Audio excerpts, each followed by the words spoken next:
You know, I obviously had no idea where I was going, how I was going to end up, what this would be like. Basically, like stepping off a ledge into the unknown, except this unknown involved being homeless while walking around with at least $1,000 of camera equipment on me. I have a slight, possibly paranoid hunch that I'm being followed. That guy that just asked me about my camera. I've heard that's really good, but you know, I could have sworn I saw him kind of like really far away.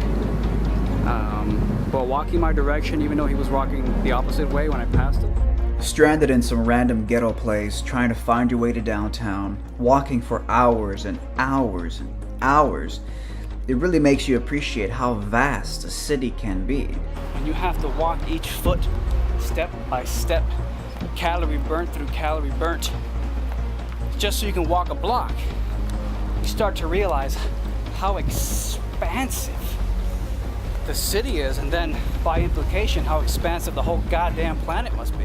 When I finally made it to downtown, I thought I was somehow safer, but I was wrong about that because apparently downtown is a hub for drug dealers and hostile homeless people. Now, I always knew this, but I didn't think it would be as concentrated and as prevalent as it turned out to be. I remember at one point I walked through a whole crowd of drug dealers and homeless people without even knowing it.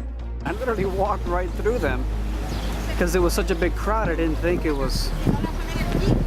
it could be like so many homeless people, potential like hoodlums and delinquents. It quickly became apparent to me that trying to find a place to sleep was going to be the biggest challenge of all. I'm getting a little bit anxious, to be quite honest with you, as dusk settles and the city begins to quiet down a little bit.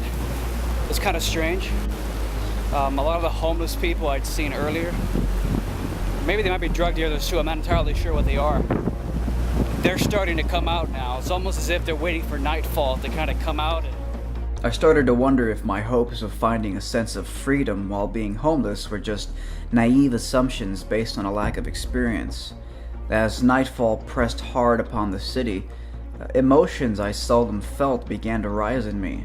Not even a day through, I still haven't gone through the worst part, which is nightfall. Really right now it's just a sense of homesickness, and you start to miss the familiarity of day-to-day life. It's basically how I'm feeling right now. I'm thinking about my family, thinking about my home, thinking about my fluffy ass cat. No amount of homesickness, however, would save me from the cold, harsh reality of the darkened city. With the next morning's dawn, my optimism was refreshed, and this day would prove to be an even more fascinating adventure than the last. I finally learned what it feels like to put your reputation and ego on the line and beg strangers for money. And beginner's luck struck me when I needed it most. The first person I begged to give me change actually gave me something. A few quarters, no doubt, but a small contribution that felt like millions at the time. And I began to meet fascinating homeless people with the rarest stories, and some of them, like Tony, with the rarest talent. He was a weaver who could make fascinating figures by weaving together strips of palm leaves. As if his artistic talents weren't enough, though, I found myself equally impressed by his outlook on life. A nomad who worked his way out of poverty by following his passion for weaving, Tony traveled the world, doing what he loved with a sense of irreverence few could match. Really, because everything I do, I take pride in. I look where if you do it for yourself, you can do it, take pride in it, build it, see it grow. Of course, these experiences only scratched the surface of what I endured while homeless. The number of people, places, and situations were enough to reveal to me that, beneath the everyday flow of a preoccupied modern society, there is an underground realm that added a whole new dynamic to my perception of the world we all live in. This experience was, without a doubt, a normal guy's journey into poverty.